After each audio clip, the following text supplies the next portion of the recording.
Steel boots stomping, crashing the floor. Two wild Yinzers kicking through the door. Loud like a jag-off at a pins game fight. Brace yourself, this ride ain't polite.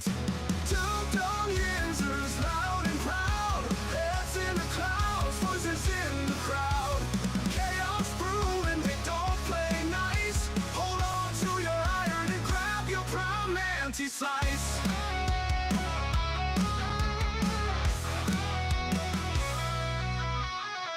Tales from the burg with a hint of mayhem. Pierogi powered, nothing can constrain them. Knocking back stories like an icy cold brew. You never know what these two might spew. Two Dum Yinzers, loud and proud. Heads in the clouds, voices in the crowd.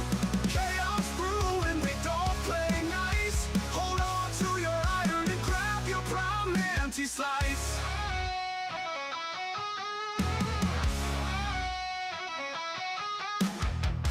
From the bug with a hint of mayhem. Pierogi powered, nothing can constrain them.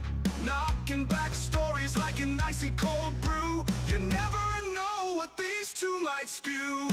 Two Dum Yinzers, loud and proud. Heads in the clouds, voices in the crowd.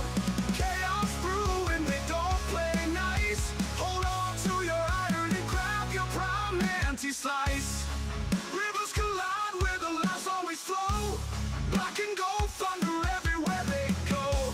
The madcap kings breaking every mold. With two Dum Yinzers, the stories don't get old. Two Dum Yinzers, loud and proud.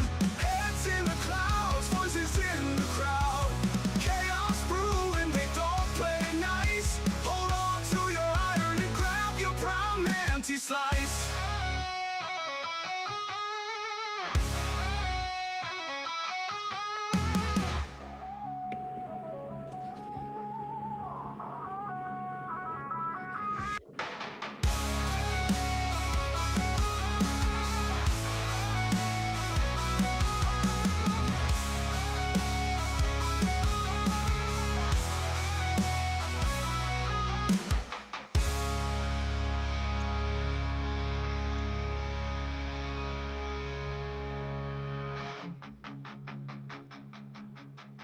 Yeah, baby. What's up, everybody? Good morning, good morning, good morning. And we're back with the Two Dum Yinzers. This is episode 874 of the show, guys. Welcome back, welcome back, welcome back.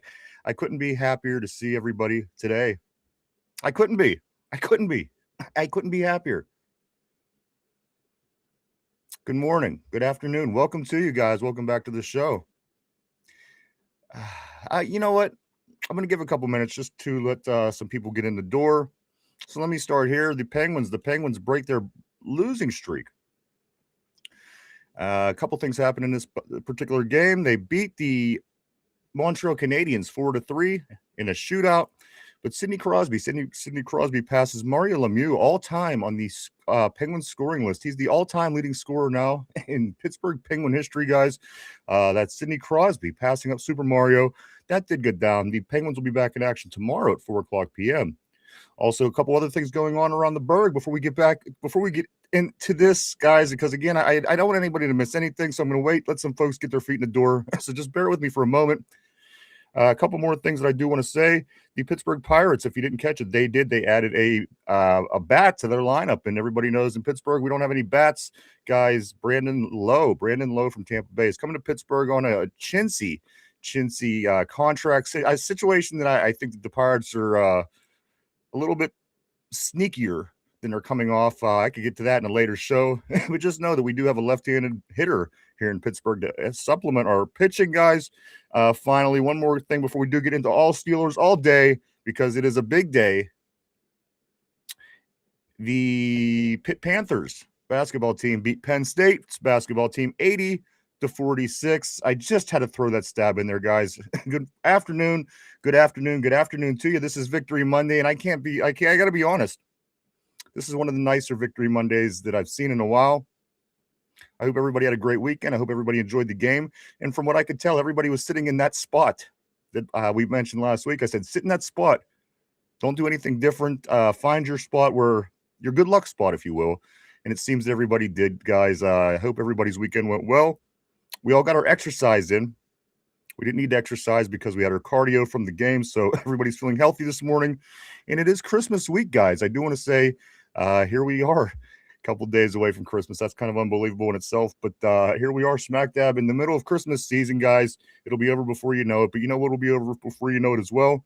The NFL football season. And that's always bittersweet because you know it's coming to an end ultimately, but maybe, just maybe, your team could get in and make some noise and do some things in the playoffs. So we got a lot of things to get into today, guys, because this is Christmas week. It's kind of a shortened week. Not entirely shortened, but a little shorter than usual. So we got a lot of stuff to get into today as we get ready for the Clowns from Cleveland. That's coming up this week.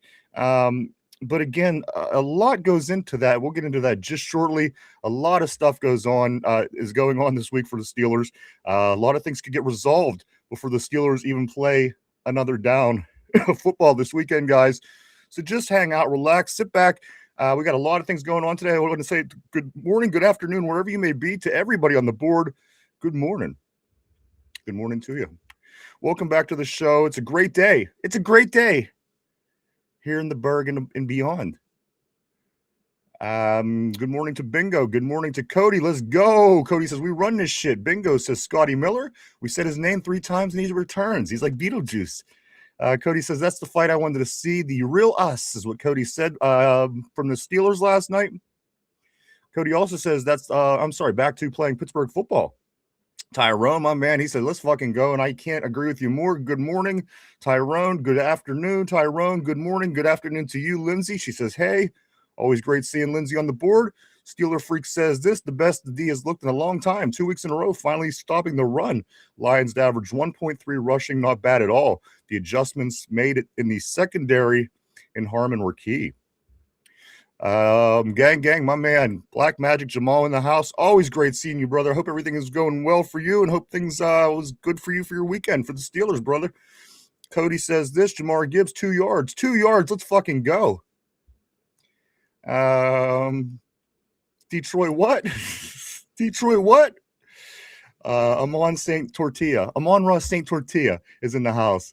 Good morning to everybody. Let's see who else is here. Miss Pittsburgh, good afternoon to you as well. Miss Pittsburgh says this. Good morning, everyone. Here we go, Steeler Nation. That's right. Tyrone, number 24, best DB in the league. Yep, you know what come on. I think we have an argument there, right? Cody says, Jamal, I'm watching out for the Spirits. I was with my people last night. That's why I jump on the stage. Miss Pittsburgh said that was one hell of a game. Come on. It doesn't get much better than that. It had a little bit of everything. I think we could say that the game yesterday had a little bit of everything. We'll get into all of it, man. All of it today. Miss Pittsburgh also says it's one of the wildest games. Bingo says 46 points. That's like a WNBA score. Jamal says, you my dog. Okay, got things going on in the chat there. Let's see. Wanted you to come talk some shit just for the controversy. Fitness Addict. What's up, dude? Always great seeing the Fitness Addict 1974 on the board. He says this. I told you I was being optimistic. We're going to run the table. We're getting better and better. How's it going, by the way? It's going well, man. I can't complain. I got to be honest with you. I cannot complain. If you know me, that's an achievement. So Tortilla says this. He says Darius Slay's the best DB in the league. Let's see, Steeler Freak, Big John Stud, middle name Mud. He says this. Ravens fans are melting down. Another year with Jackson and no trophy. He'll never do it. What a shame, huh? A lot to get into today as Jackson is he might be done for the year. I don't know. I didn't hear that.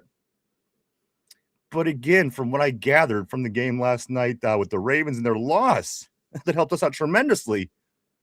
Lamar Jackson out with a back injury. Huntley playing a lot of the game. And I guess even the super shots, they give you the super shots, and that wasn't even working. So Lamar will be in for x-rays and MRIs today. So that's that. Also, this Donald, what's up, dude? Always good to see Donald Lurie on the terrible board. He says, "Good morning. Let's go Steelers. Good win. Absolutely. It's got to be one of your favorite wins, right? As of late, no two ways about that. Cody says, spirits are haunting me. Richard, what's up? The big Richard on the board. What's up, dude? He says, great victory Monday. Surprise boys. Missed that field goal. Yeah. You know what? I guess if we had to take something away from the game, right? That didn't go the way that we exactly would have wanted, I guess that would be it.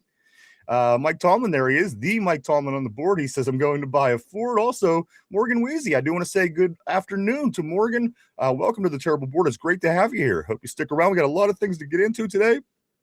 Walk in yo trap is what happened as the Pittsburgh Steelers win two of their last 3 wins in a row. Mind you, it's 3 in a row. 2 of those were on the road. One in hostile Baltimore and one in hostile Detroit. So again, is it time to be encouraged? We're going to get into that and so much more today. Big show. Here we go. Steeler Nation is Pittsburgh in the house represent. Also, Cody, I'm thinking of starting a spiritual page. Morgan says this, LOL, the Ravens were Super Bowl favorites. They ain't even 500 right now. They might not even finish 500. They probably won't finish 500. Again, we're going to get into that and so much more, guys. Somber, my man, always great seeing the great Somber on the Terrible Board. Feel the steel. What's up, brother? Phil says, what up, what fans? Teflon Don sucks. Steeler Freak says this, Boz is human. It's better to miss when it doesn't matter. He still has an 87% accuracy. You know what? I was thinking the same thing. If you're going to miss a field goal, miss it now. Miss it in a win. Because in January, we need you to be automatic, young man. Well, a little bit older of a man now. He's getting, but we're going to need you next month. So get it out your system now. And again, you're going to be a big part of this team coming up. No doubt about that. Bingo says, hope they don't collapse Lamar's lungs with those shots. Where's little Tater Tot? You know what? I don't know, but he might be here. I'm not, you know what, that Tater Tot, he's one of them, the guys in the room, maybe not the women so much, but the guys. Remember being kids, and there was always the one kid in the neighborhood who always talked shit, no matter how many times he got beat up. You think he thought he learned his lesson? He never learned his lesson. He came back the next day talking all of his shit till he got beat up again. And it just happened all through childhood. That's what the Cleveland Browns ultimately are at the end of the day. They just, they're a glutton for a punishment. And you know what? They're going to get it this week because the Steelers might not even need to win Sunday night. I'm sorry. But again, we're going to get into that so much more. A lot to get into today, guys. Tortilla says, Feel the Steel wants us to lose just so he can say he was right about Tomlin. He just held the best offense in the league to 15 yards rushing. It's Mike Tomlin for life, is what Tortilla is saying on the board. Also, Tyrone is saying St. Brown only 54 yards. And that was all in one play. I mean, basically. Thought he was him, Tyrone. You're right. Phil says, wrong. Two Dum Yinzers knows where I'm at with the tough. Yeah, man. you haven't changed your stance. I'll give you that. Also, Steeler Freak says this one game doesn't make up for a decade of no playoff. I agree. You're not wrong. You're not wrong. But you know what? We're on the right path. And so let's let it play out. The object of the game is Super Bowl trophies, not regular season dubs. And you know what? You're 100% right. And we're in the process of trying to do that. So, but I agree 100%. You're right. We do got to do something. 3 wins in a row. Tortilla says, Bingo says, talking shit is dangerous in the woods. Talking shit is dangerous in the woods. Donald says, I wish Mike Tomlin would wait until 5 minutes to go in the game before decides to go into prevent defense. Mike Tomlin for life. Cody says this. Go right here. Morgan says it's not the postseason yet. Also, Morgan says, got 2 more weeks. 2 more weeks, guys. It's almost there. We got, again, it could be starting real soon. We'll get into that shortly. Tortilla says, bro, we won a Super Bowl, and you can't win a Super Bowl if you don't win the regular season. Very, very true. It starts somewhere, guys. Brian says the Steelers' run defense looks absolutely amazing without number 90 after his sacks the last 2 games. You know what? That's a good point as well. The defense played is better than it has the past 2 weeks. The games that Watt was out. I'm just saying. I'm not kicking dust up this early in the show. I'm just saying it's done better in the past 2 weeks than it has all season. But again, we'll get into why here shortly. Nice to see you, Brian. And also another something Brian did send me last night. You know what? I'm going to get back to that, Brian. Brian did send me some facts last night. I thought it was interesting. We'll get to that shortly. Take it one game at a time. Morgan says Steeler Freaks best 0 in the league with an 8-7 record. Also, enjoy the win, Lindsay. Absolutely. We got to enjoy this one, man. We got to enjoy this one. Because you know what? Now, when things don't go our way, we have to suffer those as well. So enjoy the shit out of this game. But don't think it's the last hurrah, guys. I think there's a lot more to go in this ride. Tortilla says, swear Tallman could win another Super Bowl, and y'all still wouldn't give him any credit. I've always said it. If he writes this wrong, I'm back on. I'm back on. But again, this has to get past. I'm not ruining the mood. Let's continue on for right now, at least. Tyrone says this. Warren Gainwell, dude, who has a better backfield at the moment, huh?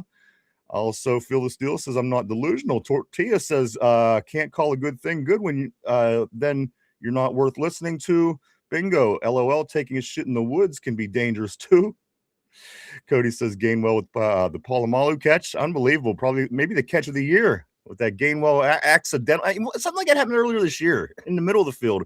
I don't know if you remember, but something similar where the ball just landed in one of our guys' hands. DK maybe. I don't recall. Really early in the year.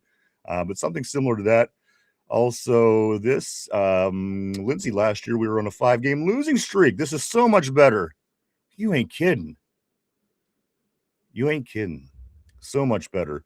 Just learning. What's up, dude? He says 90's getting rest. Hey, you know what? Despite all the shit talking and everything else aside, we got to get healthy. You know what? He's getting healthy. He's going to be ready as most of the team is going to be moving forward, with the exception of the 2 guys that did go down yesterday. The only injuries that we know about right now are Eccles. He did go down with the groin, and also Calvin Austin with a hammy. Again, those are soft tissue injuries. We don't know the full detail on the injuries until tomorrow when Coach discloses everything. And he's going to give his whole list of injuries and the things we don't even know about. That'll be tomorrow at this time on the Mike Tallman press conference. Join us for the press conference. We will have all the up-to-date information right here on the show. Let's hop right back up here. I'm going to go right there and right here. Yeah, there it is. We're going to go right here. Steeler Freak says this, I guess for some postseason win will be good enough. For others like me, it won't. Fan the way. That's right. Fan the way you want. I agree more. I couldn't agree more. Mark Malone, what's up to the great Mark Malone on the terrible board? He says the white weapon in the wide receiver room. I got a special point today to talk about the exciting whites, and it was exciting to see them. As mentioned earlier on the board today, Scotty Miller. Somebody must have mentioned his name 3 times because he did appear. What's up, RB? What's up, my man? He says TJ out being TJ out is a blessing. It's making whoever is calling the plays actually call plays instead of rush 4 and watch Watt ignore his run gap play after play after play after play. Tyrone says, you see DK punch that fan. Rumors are he called him the N-word and some with his mom. We'll get into that today and so much more. Also, Phil says, watch your daddy. John says, BS, Tallman wins the Super Bowl. I would give him credit and gladly admit. Absolutely. There's no situation I would rather be more wrong in. I'm going to be honest with you. If Mike Tallman wins us a Super Bowl, that's what I'm saying. It's not about any of this bullshit that anybody says. Again, if he leaves and goes, he's a Steeler coach for life. At the end of the day, he was with us. He's our guy. I'm going to support him. And if he wins a Super Bowl, I'll pull a 180, and I will say, you know what, the dude earned this shit. And so again, win. Come on, it's the formula in Pittsburgh is simple: win. That's all. And people might go, well, that's awfully spoiled. You sound spoiled. No, we haven't won a playoff game in almost a decade. So that's why people are a little pissed off. So again, I can see how it could be misconstrued. But again, win a Super Bowl. Believe me, Tallman has a lot of fans that will certainly come back up out of the woodwork. I promise you on that one. I'm going to go right here. Tortilla says, I don't know if it just feels like the hate for Tallman is becoming more of a cry for attention than actual criticism. Well, I mean, if you're going to go off the last 3 weeks, but the one thing you got to, I guess you have to appreciate with people that do hate him is they're consistent. You know what I mean? Maybe I'm a little inconsistent because I'm upset with them. And if we win, I'm going to be on board. So, I mean, am I wrong or are they wrong? At least they're sticking to their guns. So if they don't like them, then, what can we do? We all got to fan our own way, as John did say on the board. Tortilla says, this Brub been coaching good. You know what? They outcoached the Lions. I'm going to make a point to talk about that today. They talk about who we've outcoached and who we haven't outcoached. Today we're going to find out more about that. Cody says, ball bounced off of DK and landed in Jonu's hands. Also, Tyrone, he says, we got to get healthy. There's injury. So again, but you know what? I don't know how much more I got. All right, I'm going to stop right here, just talk a few minutes. Guys, this is how it breaks down. Just in case you didn't know, you may know, you're probably into it just as much as everybody else is and got into the information just as everyone else did. But this is how it breaks down right here. If the Steelers win, or no, let me start even earlier. If the Browns lose or the Ravens lose on Saturday to the Packers, who have to win to stay in their race in their division, they're done. If the Ravens lose on Saturday, our game Sunday won't even matter.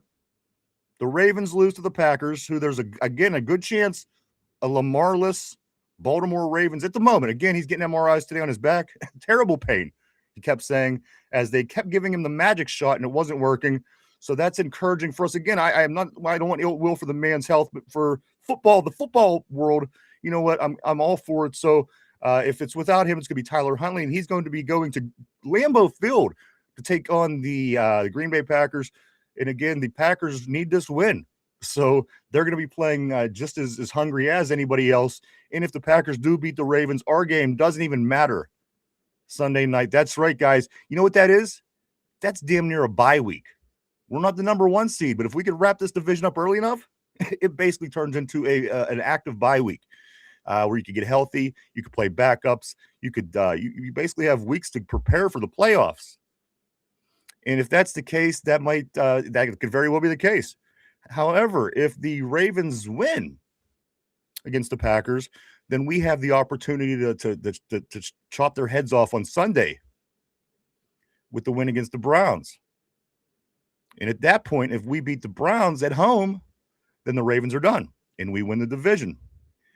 However, if that doesn't play out, say the Ravens win and the Steelers lose, then it would come to the head-to-head in Pittsburgh, Week 18, winner takes all. And it all comes down to we're this close to already having. I'm going to be honest. I was looking into everything. And with the win that Baltimore just had over Cincinnati, that would put them, if they would beat us, 1 game ahead on the tiebreaker. So the head-to-head wouldn't mean anything, and it would come down to the division wins. So again, it would ultimately come down to them. They have to win everything. Baltimore has to win against Green Bay in Green Bay. They have to win against Pittsburgh in Pittsburgh. So, all those things need to happen for Baltimore to win the division. It's a very unlikely scenario. As a matter of fact, I think our chances are 91. The Steelers have 91% chance of going to the playoffs, of course, in our division, or the way it is, it's only going to be for a division winner. And the Ravens, their hopes drop down to 9%, just 9% after the weekend, guys. So if the table felt it tilted a little bit in our favor last week, it's certainly tilted in our favor this week a lot more. This week we're just kind of hopeful.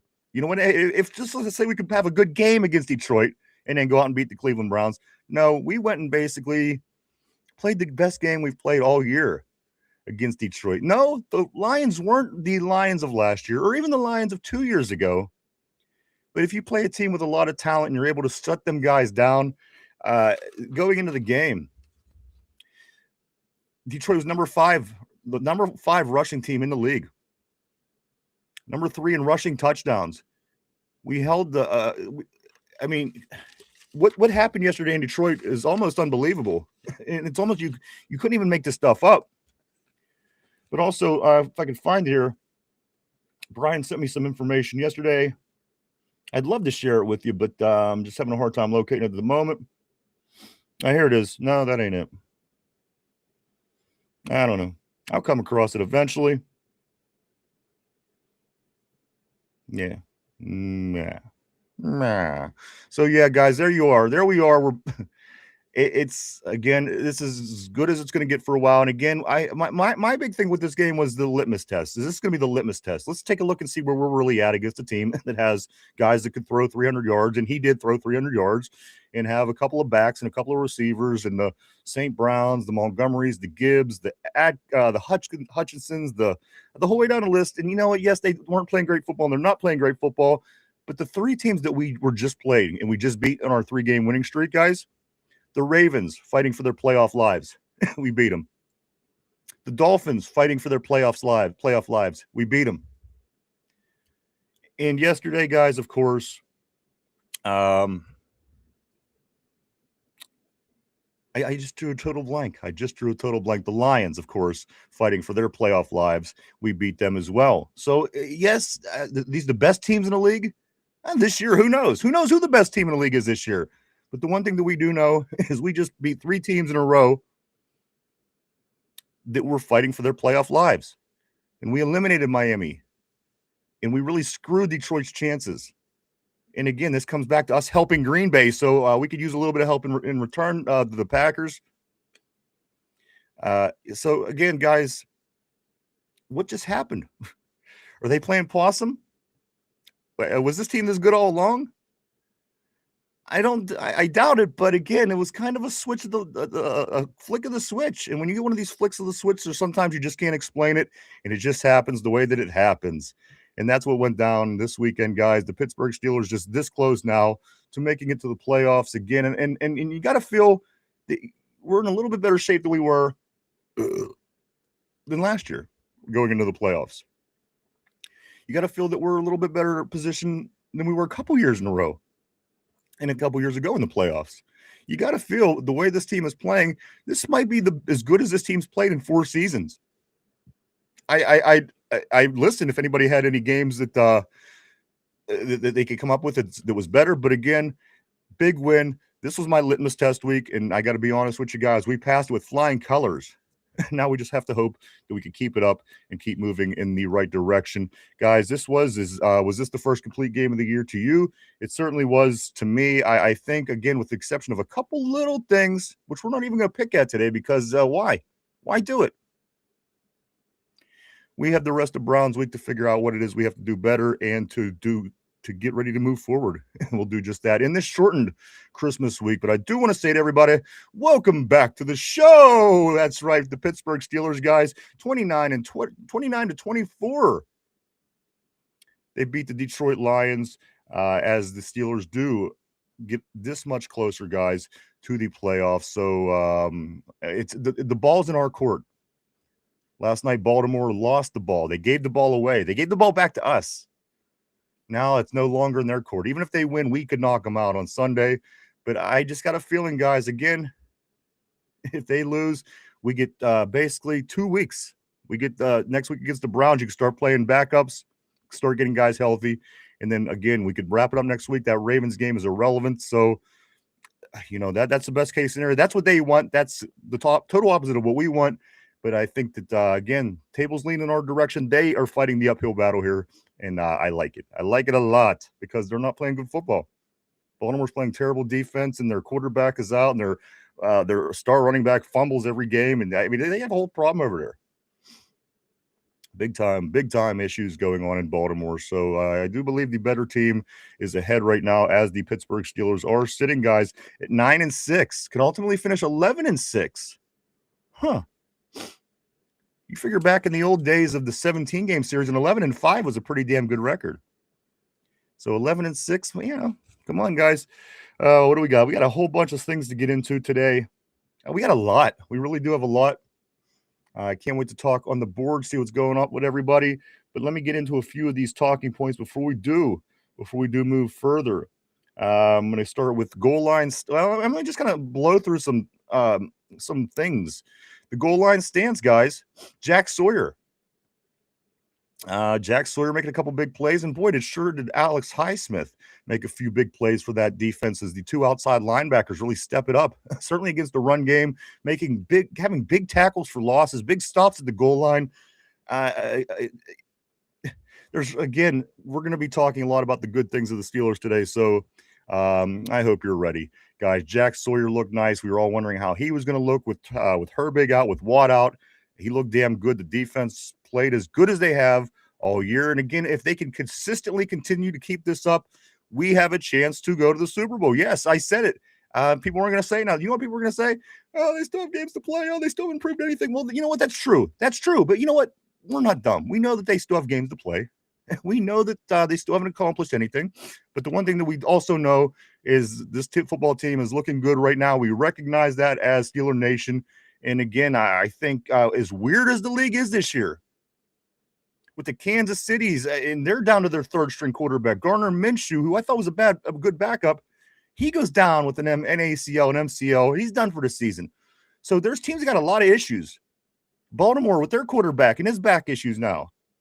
I mean, it's a mess. So if there's any year that a team can take advantage and maybe get some success in the playoffs, this got to be it. And your upper teams are your Denvers, your New Englands, your teams that are getting better every year. But certainly they still have areas that they can improve as well because they're still young. Guys, let's get into this party and see what could happen. Let's see if we can make some music. Let's get into the party. We'll see if we can make some music because if we played the way we played yesterday, again, guys, I think we have just as good a shot as anybody else. So stick around. The Steelers going, the Super Bowl is in Cali. Derpy made that point. And at the time I thought, that's such a dumb point. But you know what? Our quarterback is from California. The Super Bowl's in California. And again, a nice walk off into the sunset scenario for our quarterback might be a nice thing for the NFL. We'll see. Again, who knows? I'm not suggesting that anything in the NFL is fixed or anything. Because, why would we say that?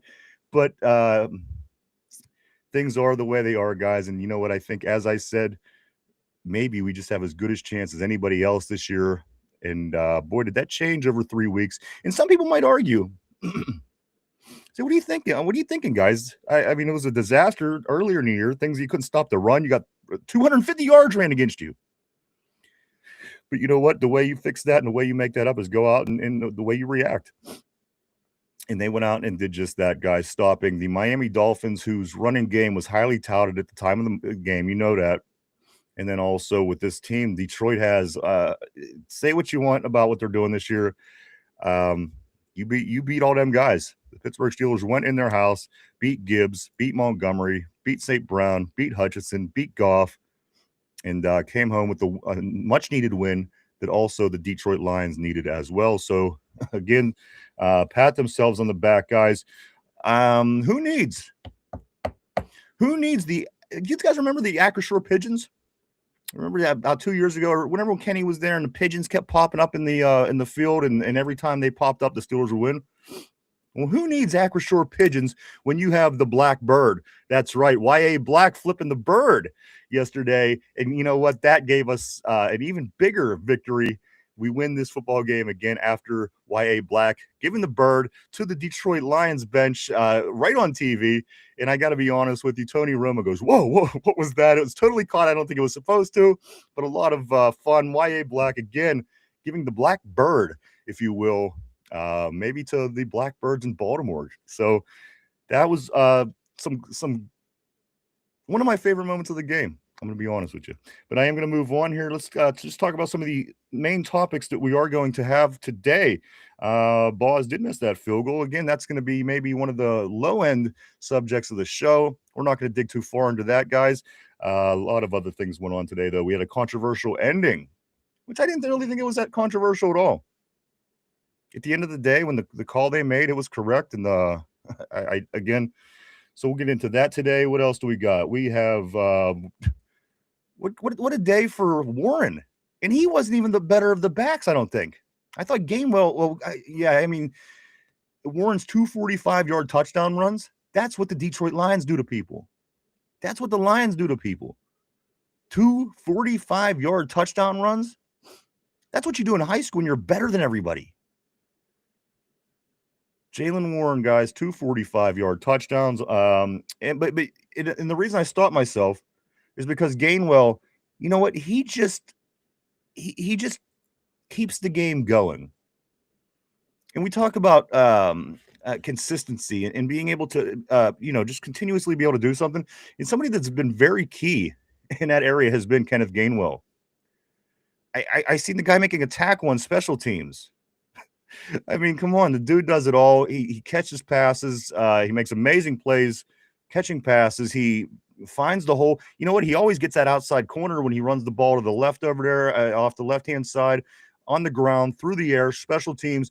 Kenneth Gainwell, he is up there on my game ball list today, as we are going to do game balls later, and we're going to get grades in for what we thought we thought the Steelers did yesterday. I think it's going to be a pretty good report card. What else we got? We got the Metcalf situation. Metcalf swings at a fan, which was the whole thing is crazy from top to bottom. From top to bottom, we'll get into that here shortly. The Steelers, here it is. The Steelers defense gave up 78 yards rushing in the past 2 games, guys. 78 yards rushing in the past 2 games. That's 39 yards per game. And again, Miami had one of the strongest running games, coming in on a 4-game winning streak. Nobody could stop their run game. Then Detroit, with them skill players. The Steelers defense gave up 78 yards rushing in the last 2 games. Again, that is an average of 39 yards per game, all since they got together after that disaster. The word I think they were being thrown around lately is the Buffalo Bills game, where we get ran against 250 yards in our stadium, in our own house.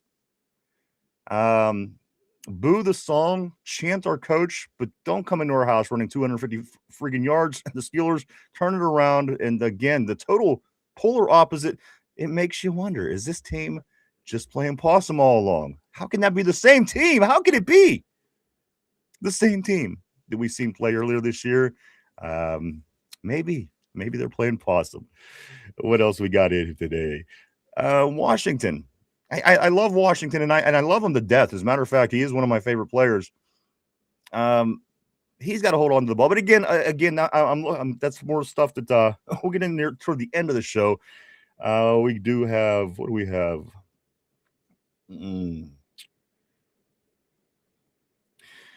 I mentioned this earlier, and I know that people are going to bring this up, and I know that Phil is gonna freak out and probably go postal. But isn't it something that the run defense is so much better without Watt in there? I'm just saying, guys, it's an interesting topic that I think deserves need to be talked about. This defense has been ran at all year. It will, and particularly that side of the line. Again, gives up 78 yards rushing to the red-hot running Miami Dolphins and the Detroit Lions in Detroit for a total of 39 points per game, or 39 yards per game. We held them to those 2 teams. So again, whatever the hell is going on, we don't know. We don't even ask questions, but we do know this. We have the Browns this week. It is Browns week. It is week 17 of the NFL. It's a 1:00 game on the North Shore this coming Sunday. The Steelers are already 4.5-point favorites in this particular game. They're giving 4.5 points off to the shit Browns whenever they come to town on Sunday afternoon. But again, guys, as I said, this has no bearing if the Baltimore Ravens shit the bed on Saturday against Green Bay. Green Bay is fighting for their playoff lives. They're trying to keep alive. They're going to be wanting to play. They're going to be needing to play. So Baltimore, again, with the ailing quarterback situation, guys, if the Green Bay Packers pull this off at Lambeau Field on Saturday, the Steelers against Sunday's game will be irrelevant, which I think ultimately is what we all want, right? I think that's what we want. I would like that. And maybe, listen, a couple of things could happen. A lot of things could happen. You get healthy as a team. That's healthy. That's number one. That's number one priority. Get healthy as a squad. Number 2, you can sit around and watch everybody else beat each other up for a couple of weeks. Number 3, Will Howard can see the playing field, which I think is highly beneficial with the draft coming up in a few months. 3, other people are playing, and they have an opportunity to get hurt because they're trying to get into the playoffs. There's a million things. So best case scenario, they shit the bed on Saturday, which there's not a lot about this Ravens team that shows me that there's much fight left in this squad. There's just not. And I love it. I love it. I love every minute of it. Because you know what? They would love every minute. You want me to tell you why they would love every minute of it? Did anybody catch this? They showed the Ravens fans at their game yesterday. They were at home. And they showed on the Jumbotron the Pittsburgh Steelers, the end of the game, when Goff picked up that ball and ran it into the end zone. And it showed, 40,000 Ravens fans going crazy. They're freaking out. Steelers just lost. We're still in it. Let's win this. And then it gets reversed. And then they said the offensive pass interference, which it was. There's no controversy. It was offensive pass interference. That play, anyway, no matter which way you slice it, is negated. So the Ravens fans that were just jovial, just filled with joy, had their whole day, their whole year basically shit on as the Steelers win this football game, again, winning 3 in a row, 2 of those games on the road. And the Ravens fans had to go home with their tails between their legs one more time. So this is getting, I could get used to this. Let me ask you one more thing before I do move on. The way this game was, does this feel a little bit like that Chicago Bears game back in 2005? Now, bear with me. Maybe you forgot. Maybe you disagree. Whatever the case may be. It was basically their turning point. At that point, they were not in the playoffs. They needed to get in on a wild card. So we're even further along than that team was during the season. And that Bears game was monumental. And they went and they won, and Bettis ran over Urlacher, and it ended out being the Super Bowl 40 season. It ended up being in Detroit. So anyway, very similar kind of game. And the Steelers win this one, and it really had that 2005 Chicago Bears game feel to me just the way that we was able to turn that corner and start winning football games when we needed to. And I got to be honest with you, this winning football games in December it's a hell of a time, isn't it? Boy, I forgot how much I love this shit. Winning football in December? I mean, people do this every year. But it had that feel, guys, whether it was the football gods looming, whether it was whatever it was, this game had that Chicago Bears vibe. So let's see. Let's see what we do. 3 wins in a row when it was needed. I don't know how they did it. Again, listen, I want them to win every game. I want them to do great things. But there's just at some points in the season you're thinking, ay. But then things happen to make you think, you know what, we have a chance. And then things happen like yesterday to think, you know what, this team might just be able to show up in the playoffs and win some football games in January. And they, again, it's in the process. So we're on our way, guys. It has to go through this to get to that. But again, it comes down to this weekend. Can the Browns beat Green Bay? I don't think that they will, guys, in Lambeau Field, but it will certainly be beneficial to us if they don't. Let's see what else we got here. We'll get into scores. We'll get into division scores. We'll get into playoffs. Of course, the injuries again, guys. As I mentioned, Eccles he was hurt. He's with the groin, and Calvin Austin the third with his hammy. I do know that tomorrow, Mike Tallman will give us the full list of the injuries, bumps, bruises, and everything else tomorrow. Join us then. We'll keep you updated on all that information right here on the show. Let me take a look, see what else we got. Yeah. Gainwell has 911 total yards this year. Warren has 1,128 total yards this year. How good has these two running backs been?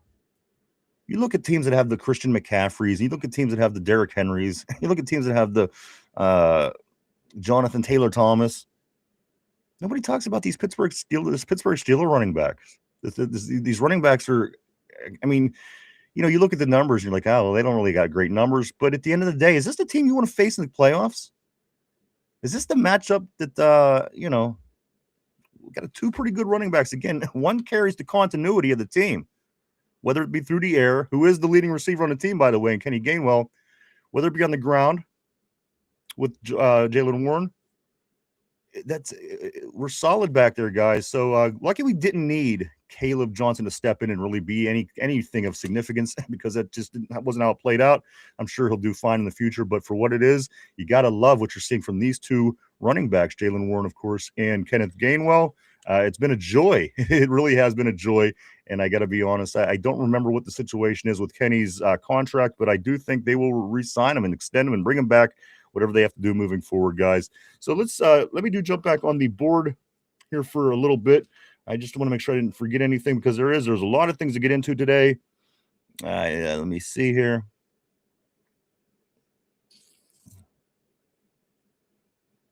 You know what? I have to get this in. And this is out of respect for the coach. The coach is now 19 seasons, guys. Say what you want.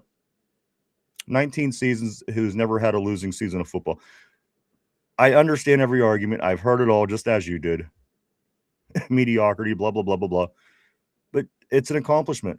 And it adds to the 22 straight years altogether that this team has not had a sub 500 season. That's, again, nobody else does these things. But you get the argument as well. I mean, it's not enough. I mean, yeah, the last 10 years we were over 500, but nothing came out of it. So again, both sides deserve your attention. They do. But out of respect for the longevity and the things that has been accomplished during his run, Mike Tomlin did make it 19 straight seasons, guys, where his football team has never had a losing season. And again, I spare the arguments. I mean, I get it. You know what everybody says, and good for him. Congratulations. Or somebody like a Tater Tot or some of these Cleveland people come and they talk shit. Well, you guys haven't done motherfucker. You really haven't won anything ever. Cleveland literally has won nothing in the history of ever, and we managed to be at least a winning football team consistently. So again, do you want more? Do you see the writing on the wall? Maybe you don't think that this coach or the staff or whatever can move forward and keep up with the league. Whatever the case may be, at the end of the day, you got to give him that. He never had a losing season. Is there any sport? This is a record, by the way. 22 years passes Dallas's 21 years. So again, giving credit where credit is due to coach. I hope he turned it around. I'll be just as willing to embrace and enjoy victory as I am to chop his head off when we're losing a bunch. And it's Steelers football. It's football. What are you going to do? You want your team to win. That's it. It's the bottom line, end of the day. So good for him. He did come on. Could he have done better? Yes. Could he have done worse? Absolutely. And again, you know what? Your football team is going to be talked about, a team that won 2 decades without ever having losing football. And again, 31 teams lose every year, guys. It's not just us. We've won more than anybody else, with the exception of New England. So again, keep that in mind. We have won more than anybody else. So let's get back on the board, guys. And you know what? They're really coming through. So I'm gonna jump in random places today and get some of these messages caught up. You know what? I hate missing messages. I do. But days on like this, they really come, and it's hard to keep up with. So I'm going to do the best I can. And if anything is said off of out of content, maybe I read something that was reacting to something else. Don't be afraid to let me know. Let's jump on the board here and see this right here. Let's go right here. Bingo says week 18. Winner takes all with the league scripted. You know what? It ultimately feels like that's what it's going to be. But I think again, we have to lose to Cleveland, and Baltimore has to beat Green Bay next week in order for that to even be a possibility. I think it's over before the Steelers even play. The Steelers having 2 useless games, does that hurt us or help us? I was wondering that as well. Do we get rusty? Do we get a little too lax? You want to keep the momentum going and keep playing? You know what I mean? What good problems to have. These are good problems to have. We'll take them. Tortilla says this. I'm not sure if Shador will play. I got Shador things going on there. Let's see. Steeler Freak says Broderick Jones is going to be a backup or traded. What can you say about Dylan Cook and this offensive line? What can you say about this O-line, guys? Key. Very key to winning football games in the NFL. Interior line, guys, and our offensive line is playing out of their minds. Again, is this the same group of guys? Did they steal everybody's what happened on Space Jam? They stole everybody's talent. It's like they went to Kansas City and stole everybody's talent and put it in themselves. And like on Space Jam, they turned into these weird little aliens who have no powers. Now we have all the powers. But anyway, keeping it funny. Let's go move forward here. Excuse me. Tyrone O-line did very well. 500 yards of offense. Big Ben Day vibes. For sure, man. I'm going to go right here to my boy RB. Any good head coach of immediately attack that secondary. Also, I'm going to go right here to my man Tyrone. And again, a lot of these are kind of like involved in conversation, so it take me a second to kind of get to something that is fresh. We run the North. That's right, Tyrone, my man. How'd that haircut go, dude? I know last time we talked to you, you was on your way to get that haircut. Hope you had a great weekend, my friend. Miss Pittsburgh says this. She says, yes, we run the North. That's right, baby. We do run the North. That's right. AFC, NFC, we don't give a shit. I'm going to go right here. Feel the Steel. Feel the Steel says Kyra would start having fun with the gadget plays, putting the dagger. But you know what? Didn't we kind of do that yesterday too? Didn't we kind of start adding some different things? You know, when you're playing loose, you could do those things. And that was the one thing I was keeping an eye on, guys. As I said last week, that this was a litmus test for me.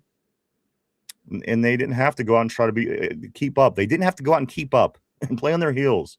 They were able to go out and impose their will, and they out-Steelered and out-Detroited Detroit in their own city. So, you know what? We'll take it every time. Every time, again, the Steelers improve to 9-6.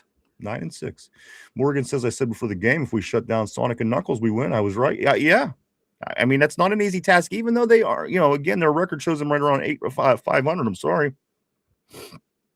You know, it's like playing Antonio Brown and Le'Veon Bell and Ben when, you know, they weren't winning. You still have to stop a lot of talent. So you can't take anything away from them guys. Mark Malone got to give it up to old man Hayward playing all those snaps. Yeah, Cam looking good out there, huh? A big sack. Benton, big sack early. All those things that you needed to do, they did. They applied pressure. They kept Detroit's offense off the field for all of but 3 plays in the second quarter. 3 plays, and one of them was a safety. That's what you got. This is what I'm saying. We outcoached them. We truly did. And I don't think a lot of people seen that coming. And then we outplayed them. And I don't know how many people seen that coming. Again, we were certainly voted against all last week when it came down to people on the experts making their picks for the week. 9-1. The official NFL.com had us at disadvantage to the Lions. Let me see. Back on the board, we're going to go right here to my man Jamal. Jamal says, nah, D was good. It was bound to happen, a bad play from him. But what else could you say about this, the second quarter? Guys, 3 plays in their home town, in their home stadium, with the players they have. We kept them guys off the field for the entire quarter. Or was it the third? Was it the second or the third? It was the third quarter. Sorry. That's huge. You know, a lot of people saying, I mean, this team can't do this. This team don't do that. It did the things it needed to do and did them rather well. I got to be honest with you guys. I think we should be we should be happy today and celebrate this victory Monday, because if there's a game that deserves it, again, this one feels a lot like that 05 Chicago game to me. I'm just saying, call me crazy, and that's fine. I'm whatever. But it felt a lot like that. It just had that vibe. Had that turning point vibe. And we got the shit Browns next. Guys, come on. Armac, what's up, brother? Always great to see Armac on the terrible board. He says, howdy. Right about here. What's up, Ken? Oh, shit. Shady Grady back on the board. Kenny, what's up, man? He says, NFL wants Aaron Rodgers in the playoffs. Refs help him in the Lions. Yeah, man, okay.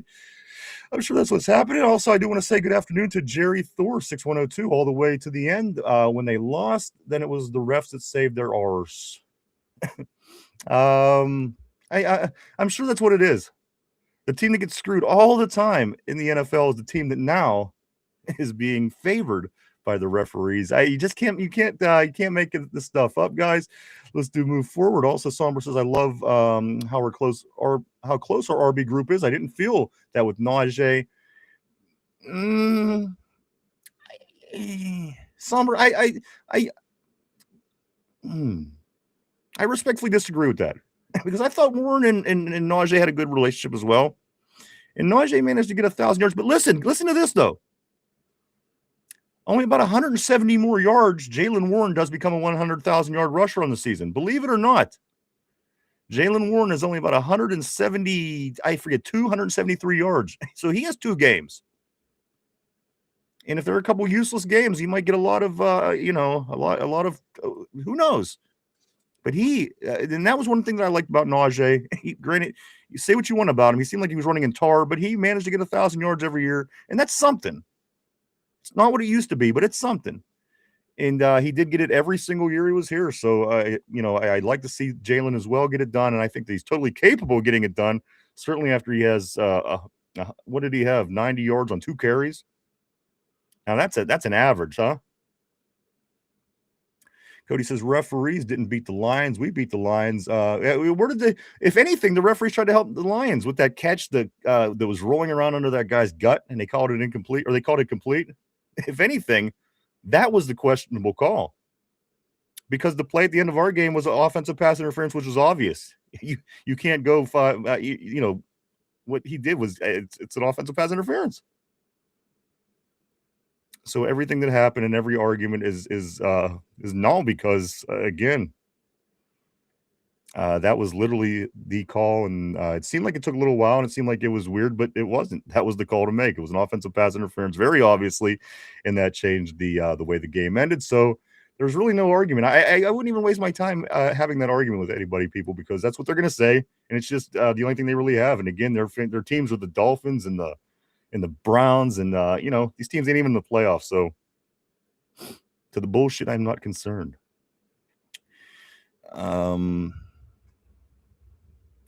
Tater Tot. There's my Tater Tot. Look at him. He's on the board, guys. One of the worst calls by, you know what? If anybody you should listen to, it should be somebody who made the conscious decision to be a Browns fan. I'm just saying. If you need guidance in your life and you need somebody's opinion, go to the person that made the conscious decision to actually like the Cleveland Browns, and that will put things into perspective for you. This is what Tater Tot's saying. Tater Tot's saying one of the worst calls by the officials in recent years, which is crazy because there's crazy calls every week in this league nowadays. And again, off of an offensive pass interference, it was very obvious. It's a very dumb argument. And again, that's what people do when they have 2 wins on a season. 2 wins. 2 wins, Tater. I'm going to go, let's see, right here. Ryan says the string of games has been impressive. No doubt the biggest one of the season. Tyrone. Armac says, how's the mood in Pittsburgh right now? Dude, it's a good mood. I think everybody's feeling it today. Everybody's loving it. Everybody is enjoying it. I know the Steelers coach said there's no time. There's no time for Victory Monday for us. Whatever that meant, I don't know, but it means to me that the Steelers are already thinking about this next game. And guys, right now, there's no game more important than the Cleveland Browns, but that can change. We should say there's no game right now more important than the Ravens and the Packers game, because that's true. For us to prepare for the Browns, of course. But again, Green Bay wins or ties. Even a tie gets us in. So just putting that out there like that. If the Ravens lose or tie in Green Bay against the team fighting over there, then our game will matter. Well, if they win, we're in, and if they lose, we're in. I'm sorry. Then it comes down to us on Sunday if they win. But again, I like our chances. I really do like our chances. Baltimore look like shit. And they know it. I mean, you just get that look when you're done. When you're down, you're out. That's what Baltimore looks like. They don't look like they have any fight in them at all. So again, biggest game of the year Saturday. If the Ravens lose, that's it, baby. We're in. So let's get back on the board here. Who got the game ball? Was it Warren? The real life game ball? I'm not sure. I think it was. I'm not sure who got the digest player of the game, but I do have a game ball winner that I'm going to get to near the end of the show. Mark Malone, believe it or not, it is Najee and not Najee. And I do know this because, Mark, of you. I do know this because you've been with us for quite some time. Tortilla says 3-0 there, Tater Tot. Hey, Tater Tot, let me ask you something. Would you be willing to come on the show and do because I'm wondering about, I thought about you. Would you be willing to come on the show and do like an IQ test or like something to just test your intelligence? So I mean, you know, being a Browns fan, I'm sitting here, I've never seen you, and I'm calling you retarded and all these things, and I at least want to make sure that you're not, because I'll feel bad if you really are. But being a Browns fan, it's not out of the question. So let me know. Would you be willing to come on and submit to some kind of intelligence test, just so we know that it's a fair battle and we're not making fun of some retarded child, Tater Tot? Let me know. Would you? Also, this right here is the clear OPI. Tyrone says, absolutely, man. As clear as it can be. I couldn't disagree more. And that's what I'm saying. Everybody that's going to make this argument is dumb, because that's the first part of the whole play was the offensive pass interference. You can't go and push. It literally happened to us throughout the course of the game, and I'm sure that play wasn't scripted. Goofies. It was Harmon. It was the real game ball. He's the difference. Is he the difference of what is going on with this defense right now? Corey says, at Ryan, I have a hot take here. Metcalf gets suspended for his actions yesterday, and we lose to the Browns, but the Ravens lose as well. We clinch the playoffs and bench our starters. And Corey, like I'm saying, we don't even have to play Cleveland. If Baltimore loses to Green Bay, it's done. That's a Saturday game, which means we have a whole other day before we even play. So, again, yes, that's the best case scenario. Us win and they lose, but we'll see. That's why they play. Our biggest game right now is the Ravens game on Saturday, believe it or not.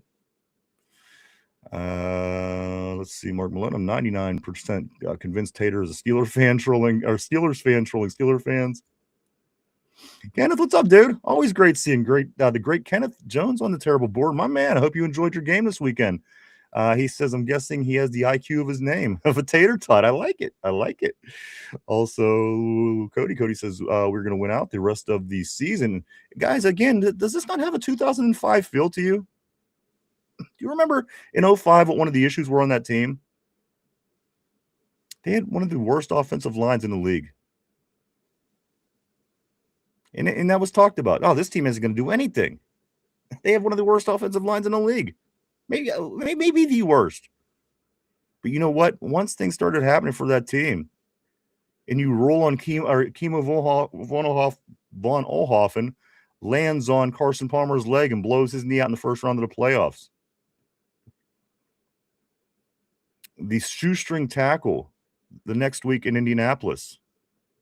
Once things start happening, once the football gods start football godding, you never know.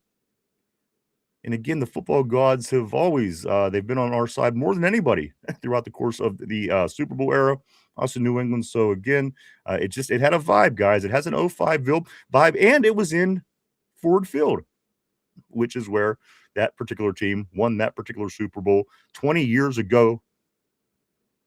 Call me crazy.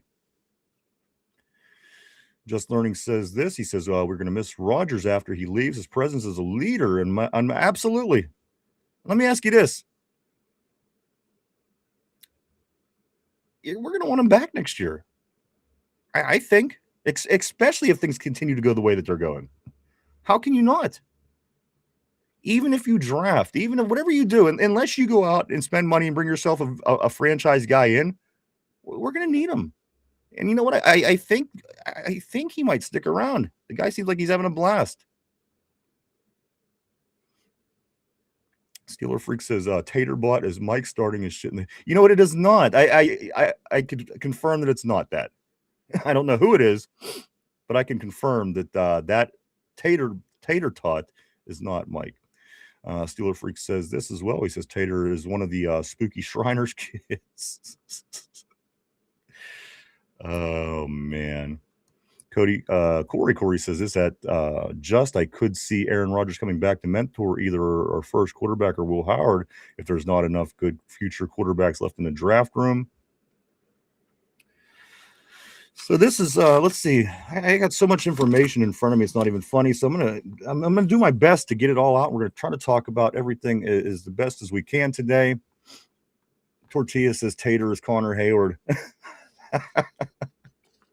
Remember, guys, you might know this. The wrestling world. Owen Hart, they used to call him a nugget, and he hated it. He literally hated it. The fans of you're a nugget. You know, that's how I feel about our Tater Tot here. Again, Tater Tot, please submit your approval. I would love to have you on the show. I'm gonna be honest with you. We don't hate, man. We're equal opportunity. Get on. We'll test you out, man. We'll get this all figured out. Let's see what else we got, guys, from this game last night. You got to say, and again, the guys mentioned it on the board. Harmon, boy, is his presence huge? And it seemed like everybody stepped it up. Benton, again, with the sack on the first play of the game. Cam Hayward with a sack in crunch time. What can you say about this defense right now? What happened? How could this be the same group of men? How? Highsmith and again Sawyer stepping up on the outside. The interior three having a day. Chuck Clark dropping 4 interceptions. I mean, come on. Oh, wait, that doesn't change. That's always been the same. But the narrative of dropping an interception in every game certainly hasn't. That streak continues on. I'm convinced. I'm convinced Chuck Clark has no fingers. I don't know how many balls could be right in your hand that Somber says they got to be sick of being embarrassed. Fire Tolman chances what happened to that. Man, is that what it is, Kenneth? Because you know what? I'll take it. That was the last time we stunk, guys. That was the last time we stunk. And again, those were 3 big wins in the season like this. A Ravens team fighting for their playoff lives. They're trying to keep up with us. We go to their stadium and we beat them. A Dolphins team that was a 4-game winning streak. Nobody could stop their run. We stopped them. And a team that this Lions team, nobody gave us a chance against. We went up to their house and we played our best football game. So is this team worth continuing to root for? I think so. And I got to be honest with you, a month ago after the Buffalo game, there was a lot of people here in the media in Pittsburgh that was jumping ship. I'm done. I'm done with this team, as one of the more popular names said. What else, guys? What else do we got? Did we outcoach this team? We sure did. We sure did. Walked in your trap and took over your trap, just like Somber's saying. Yes, sir. We sure did. We were fake tush pushing and flipping people off and punching your fans. We walked in your house and took you and took your soul. We outcoached them. We outplayed them. We out everything them. What else we got?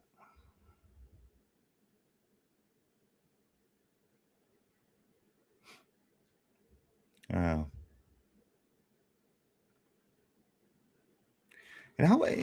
I can't really get into enough, guys, how important. And this is something you had to do against Tom Brady back in his time. You had to keep them guys off the field. You had to keep guys like that off the field. Keep their best players. And what do we do?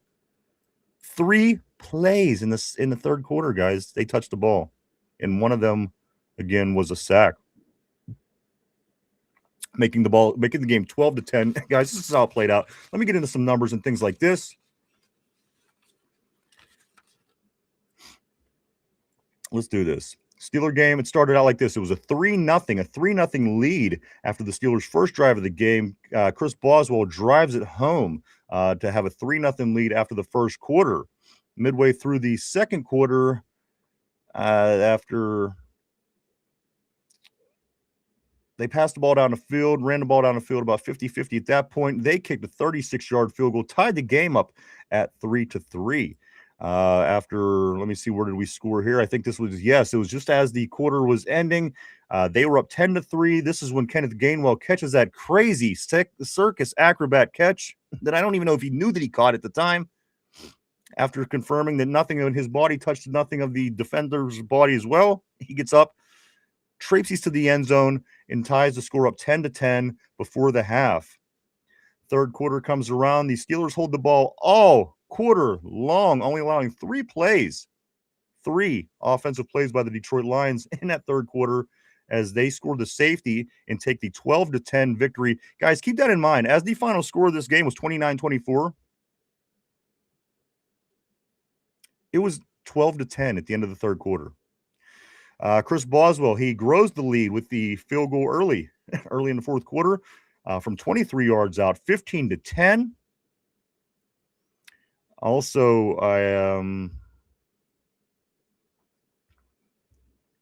it wasn't long after that. Jalen Warren, 45-yard run. And that makes the score 22-10. They scored a 25-yard pass to Raymond, made the score 22-17 us. And then Warren does it again twice in the fourth quarter. 2 runs, 45 yards apiece, 90 yards total in the fourth quarter to take the lead 29-17. Gibbs gets a touchdown late in the game around Jeremiah Moon, who hasn't been with the team but a couple days. He scores off to the right, making the game 29-24. Chris Boswell getting an opportunity to make it an 8-point game. Misses. Doinks it off the upright. 29-24. Detroit gets the ball back. They drive the ball down the field. 2-minute offense.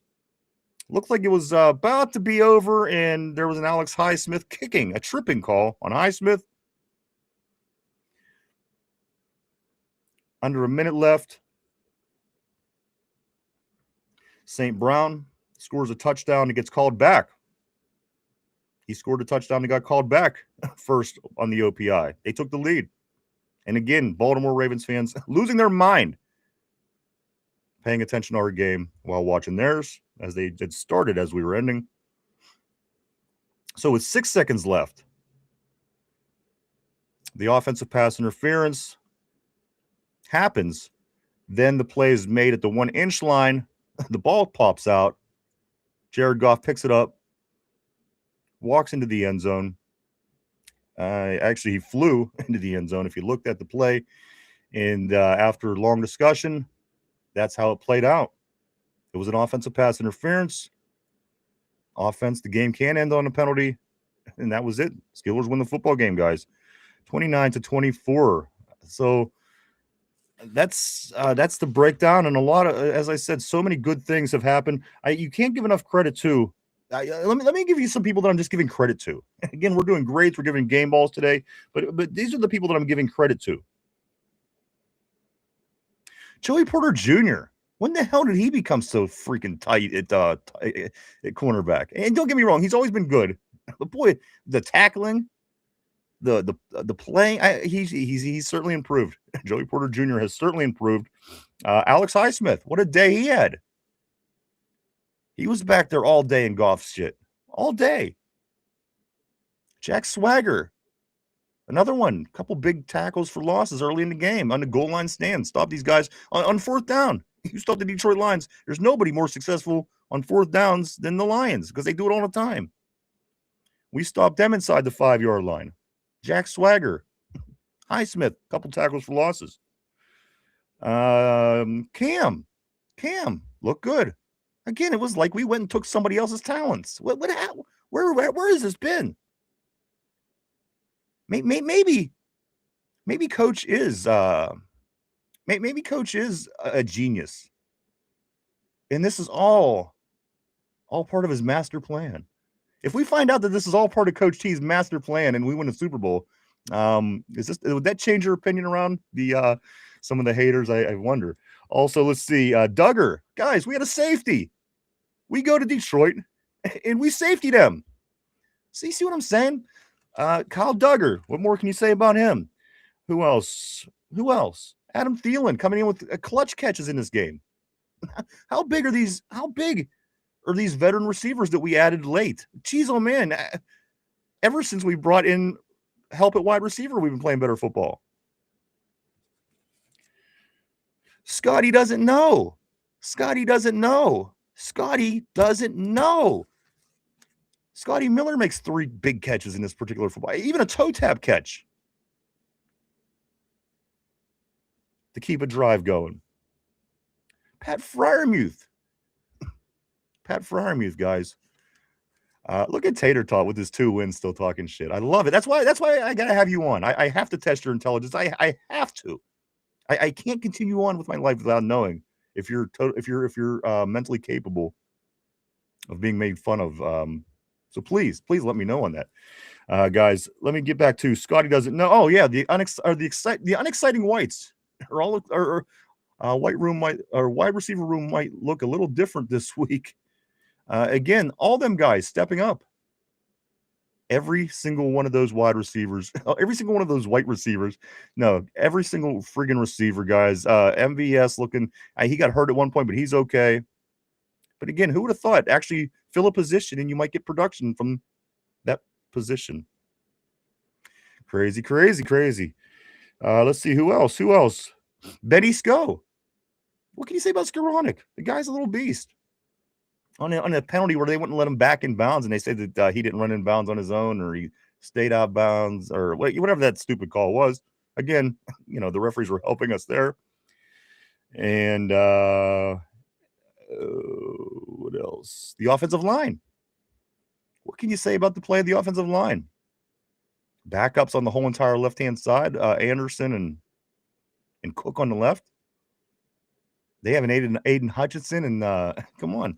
What this line was able to do, I got to be honest with you, from the center right, you don't hear these guys' names called, and that's a huge plus in football. A huge plus.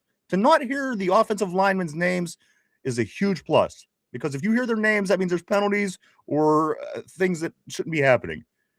How many times, let me ask you, how many times this year have you heard Fatanu's name? How many times have you heard Frazier's name?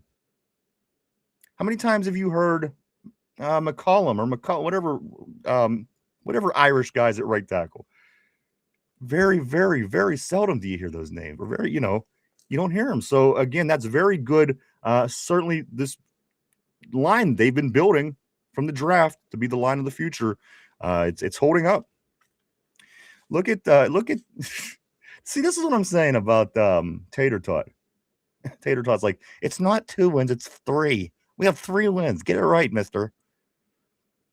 Stick around, Tater Tot. I think our trivia question today you're going to like. I'm just throwing it out there. I think you will really like that. Vegas, my man, he says this. He says, nobody on a 3-win team should win any individual award. You know what I'm saying? Come on. How dumb. You really, you really helped your team get 2 wins. Vegas says Steelers are the only team that gives up less than 30% quarterback pressure ratings, and they're at 26. Tortilla. Amon Ross Saint Tortilla says Aiden Hutchinson got Troy pretty good, but that was bound to have. That's what I'm saying. I mean, they're not perfect, but got to admit this offensive line, right? I mean, handling Myles Garrett's and the Hutchinsons and nobody. I can't say that I'm upset. I'm kind of thrilled about this offensive line and what it is that they're able to do. Certainly at this point, guys, it's encouraging. And with some of the backups looking good on the left-hand side of the line, that's encouraging as well. It just is. I mean, extension time is going to be coming up for Broderick, and Siamalu's not getting any younger. So seeing that success on the left side of the line certainly goes a long way. The running backs. Ugh. The running backs. Come on. These two running backs right now are playing just as good as anybody. 800. Yes. So, okay. Speaking of running backs, right now, Jalen Warren has 828 rushing yards. So if he gets 172, which again, that's not out of the question, it's a little less than 90 yards a game. He had 90 yards and 2 runs yesterday. If he could do that, then then he will reach 1,000 yards, which he will take over Najee's spot as Najee, was able to do it his first 4 years in the league, 3 years in the league, and also now Warren is able to keep up with that, which was a concern of mine. I said, you got to keep Najee. At least he's getting you 1,000 solid, and then everything that Jalen brings after that was more of it seemed like it was just adding on and helping. And now it's almost like, okay, well, Jalen's going to get that 1,000, and everything that that Gainwell's been able to do is just been so much beyond. And again, what a great thing right now. Again, after these 3 wins at the right time in a row, 2 of them on the road, as the Steelers are winning in December, guys. And this is what you have to do. You have to you have to start playing your best football right now. Look around the league. Who's playing their best football right now? I'm just saying. There's a lot of these teams that were looking good. Denver getting smashed by Jacksonville. Just saying. I think we have just as much chance as anybody, except the Browns, of course. They have no chance. So, Vegas is the O-line, and the O-line is 5th in yards per play while in the 11 formation. Also, Steeler Freak says this. He says Rodgers gets rid of the ball fast, hence the dink and dunk with low pressure. New money says refs help on a team, an A team with 9 players on IR. Where was the refs help? If you could provide that with me, I'll agree with you. Provide me anything that showed me refs help, because I'm going to take you right to the offensive pass interference. It's going to just negate everything that you say, which is the rule, and the law is the rule. So again, what a stupid comment. Vegas says Harris wouldn't have scored on either Warren runs, and I doubt he would have made. I mean, Vegas, say what you will, and again, I love you, Vegas, but Najee's numbers has been better than either one of these guys in his first 4 years, and every season, and again 1,000 yards. So say what you want about Najee, he got you to that point. And again, nobody else in the league in that period of time got 1,000 yards all those years. So you agree or you disagree that the what he did was all that, or if it wasn't, you didn't like it. Nobody else in the league was able to even get to that point. So, you got to take it as some kind of success. Let's see. New money says this. Strillers definitely lost. How's that not pass interference on that touchdown? Tackled on the wide receiver on the pick play. Well, it was called a penalty, douche. That's why they called it. Again, you're kind of out there, dude. You're kind of delusional. You're gonna say a bunch of the same stupid shit that really makes no sense. So if you could find a bigger font, maybe write on that, because that's not going to make any of your wrong information correct. Vegas says the OPI on DK was BS. He was getting press covered. You know what? Who cares? You're right. I agree. It was bullshit, but we won. Steeler Freak says some delusional fans can't accept that. You're right. And that's what I'm saying. Prove to me where the referees helped us, please. It didn't happen. We got the call called on us that was a penalty. They got the call called on them that was a penalty. And you know what? We're moving on. Yeah, the pass interference, dumbass. You know what? Okay, listen. The called pass interference on us, got called against us, right? Yeah, okay. The called pass interference on them got called on them, right? Right, okay. So then the very last play of the game, when their receiver pushes off of our DB, that's pass interference. Again, I think that you're smart. I think to this point you're smart enough to keep up.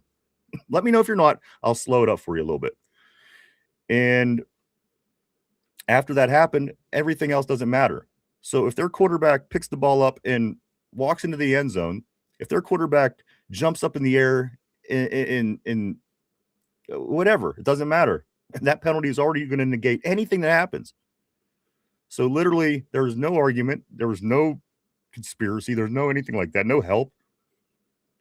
The fact of the matter is, they lost. We won 3 in a row. We're winning at the right time. We're getting better at the right time. We won 2 of the 3 on the road. We held the last 2 teams to 78 yards on the ground total. And that's the Miami team that was running the ball very well. And again, this Detroit Lions team. So if we're soft, believe me, everybody else in the league is even softer because we're playing good football right now. Anybody else win 3 in a row lately? I'm not sure, but I think that you could look that up. And I don't think that that's going on.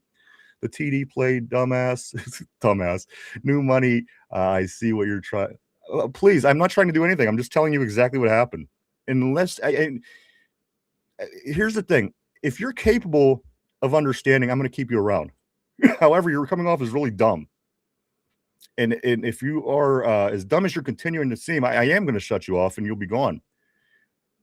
But if you could have a normal conversation and prove any kind of valid point, I'll listen to it. And then I'll tell you where you're wrong. But at this point, I don't think that throwing insults and you have no information to back it up, it's not going to fly out. You will be out of here before you know it. Tyrone, let's see. I'm going to be to Trev. Vegas says Steelers could have had more points, but Washington fumbled at that. You know what I mean? I was upset because, again, Washington is my dude. He's one of my favorite. Last week, he goes down with the concussion 2 weeks ago, and then yesterday with the injury. But you know what? The guy's so young. You know, when he fumbles a ball, he gets whatever. I'm okay with that. Again, it didn't cost us the game. We could have had more points, yes, if Washington. Again, I have nothing to hide from this fucking idiot on the terrible board. And if he would just talk like a normal person, we'd be able to have an intelligent conversation. But I literally have no idea what he's talking about. And again, unless you say who your team is or who you're representing or anything that makes any sense, you're about 3 seconds away to on your way out. But that's up to you. The ball is in your field, and I'm fine either way. Vegas has got to love 10-minute long drives. Again, absolutely. Say what you want about the Steelers team. They did put together a whole quarter. 3 plays. Detroit was able to do anything. And that was one of those 3 plays was, in fact, a safety. Let's see what else we got here, guys. Take a look at the time. We are rounding third. So I got to get into – I got game balls to give out today. I also have a report card. Cody says, read my last comment. Cody, where's Cody? Cody, it's probably going to be a lot easier. Okay, here it is. Cody says, I agree with what a stupid comment you have now made everyone in this room 10 times dumber. That's the stupidest shit I ever heard, and may God have mercy on your soul. See, I thought Tater Tot was the retard all this time. It's this cat, which I'm cool with. Again, hey, I do not discriminate. You could be retarded and hang out in here, and I'll shit on you just as much as we shit on anybody else. So welcome, and let's get into some more things. Yes, I got to get into the grades. So help me out on the board, guys, if you will. I used to ask Mike, so it's a little bit easier if I ask the board and we kind of do this. Let's do the grades. It's time to give the report card out for the Pittsburgh Steelers in their big win yesterday. It was they go to Detroit. 29-24 victory, guys. Steelers 91% chance to make the playoffs at the moment, as the Ravens' chances dropped to just 9. Just 9%, guys.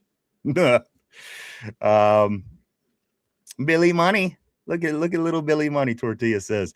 All right, guys, it's time to get into these grades. Give me a hand on the board if you can. Let's do these. Quarterback play, Aaron Rodgers. You know what, guys? How stupid of me. Let me pull up some numbers.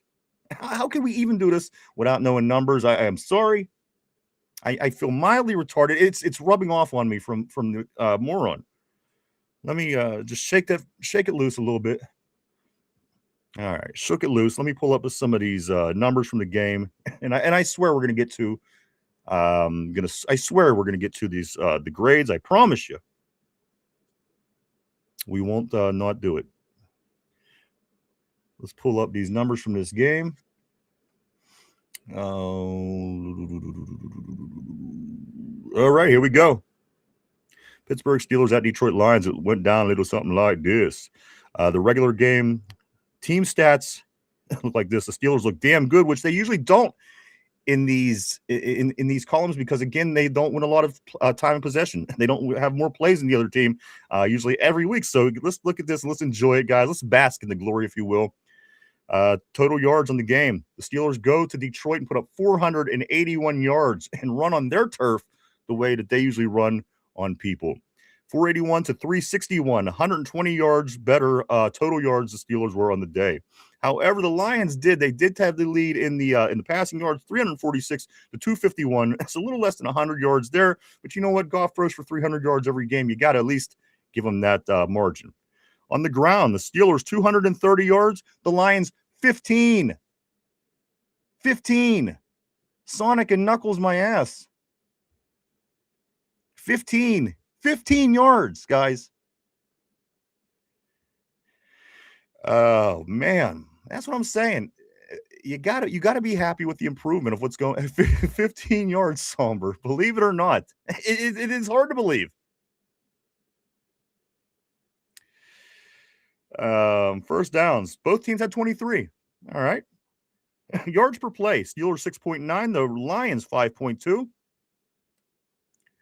Mark Malone says we jizzed on him. Classic Mark Malone. Love it though. Let's go. Let's do move one. Also, third down efficiency. Steelers went 8 for 16. That's 50%. And the Lions went 6 for 15. The Steelers also 2 for 2 on fourth down. Lions 1 for 2, getting stopped on the goal line stance by the Steeler defense on fourth. Total plays, the Steelers 70. The Lions 69.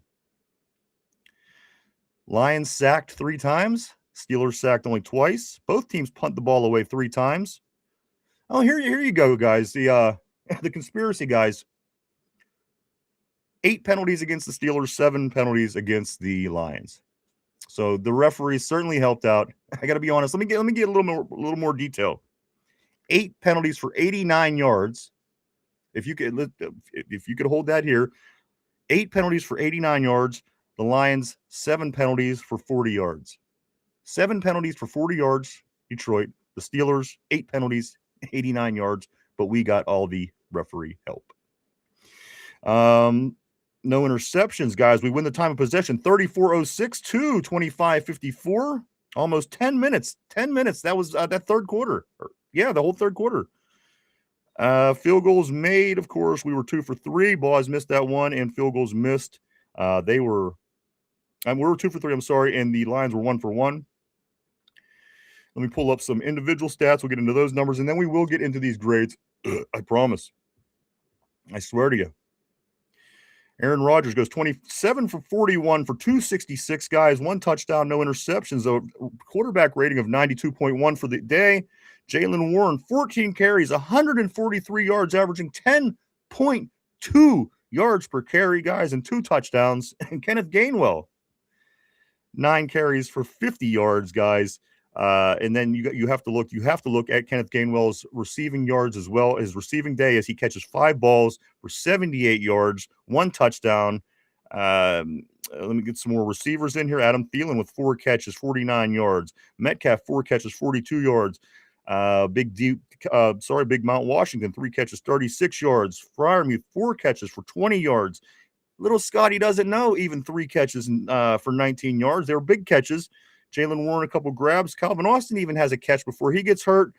MVS, a catch. Jonnu, no catches, but he did have a couple big plays on the ground on the fake tush push. I think that was a Jonnu handoff. And then also they used him on a jet sweep down inside the line zone at one point, which was beneficial. Also on defense, Kyle Duggar leads the way with 7 total tackles and a sack on the day. Keanu Benton has a sack and a forced fumble on the day. Big day for Benton. Also, I think that's it as far as the defense, how they looked. So, guys, again, this was the game that we needed to happen. Is the litmus test game. I kept coining it all week. This is exactly what if you had to come up with the answer. I mean, of course, you'd like to beat the team 43-0. Who wouldn't? But at the end of the day, this is what the team needed. Most people, fans and non-fans, were skeptical. And you know what? I got to be honest with you. Can you blame them? Can you blame them? People say, how? How could you be so much on the coach when you lose and so happy when you win? I don't know. I just am. I just am. I don't have an explanation. Do I have to explain you why I'm in a good mood when I win and why I'm not in a good mood when I lose? Come on. 3 in a row, guys. Against two of them on the road against 3 teams that were fighting for their playoff lives. You got your back against the wall. You played better. Well, we played better than them during that streak, and we held the two big running backs in the last 2 games, 2 running games, to just 78 total yards in 2 games. Again, 39 yards a game is what they're giving up on average on the ground. Let's get into it, guys. We did get through the scores. I'm sorry, the statistics. My bad. Let's get into the grades. All right, here we go, guys. I'm sorry. Let's get into it. This is time to do the grades for the day. Quarterbacks. Aaron Rodgers. Again, I threw his numbers out there. Look good. Again, without Aaron Rodgers, this team is not where they're at right now. Unless you would have went out and maybe got Sam Darnold or one of these other guys that are, somewhat they've achieved things in the league, and I think that they could be good leaders as well. But for anything else that the Steelers could have did this season, you're not going to get as the production in the know-how and all the little things. Yes, he's kind of weird again. Can kind of get on your nerves from time to time, but at the end of the day, the guy does bring there's something that he brings to the table that most other quarterbacks don't have.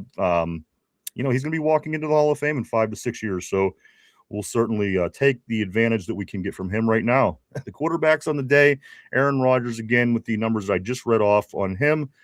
He was 27-41, 266 and a touchdown. I give him an A. He gets an A for the day. I don't know if anybody can dispute that. His leadership alone gets you an A, I think. And he didn't do anything else to bring that number down. Running backs. Let's talk about the running backs for a couple minutes.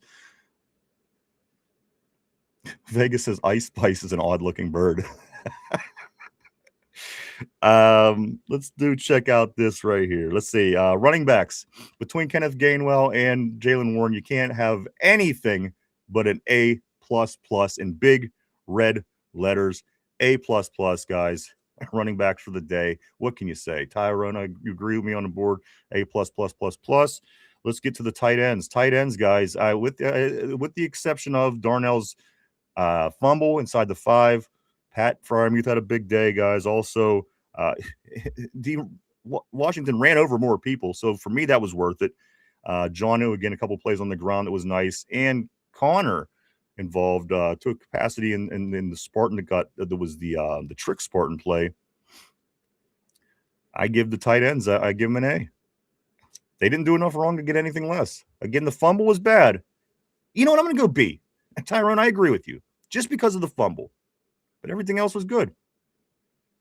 Wide receivers. Our wide receivers are not Kenneth Gainwell. He does lead the team in receptions, but our wide receivers were Adam Thielen. Again, he had 3 key catches throughout the course of the game. One time when we were down within our own 3-yard line, he caught a ball to give us a space. A play down in the middle of the field later on to get helped us get a first down. I mean, there was big key plays from this veteran. So we got Thielen. We have DK, who had 4 catches, 42 yards on the day. Scotty doesn't know. Come on, man. 3 catches on the day for Scotty. And also Valdez Scantling putting his body on the line for reaching to try to make a catch in the end zone. Guys, I got to give the wide receiver room for the day.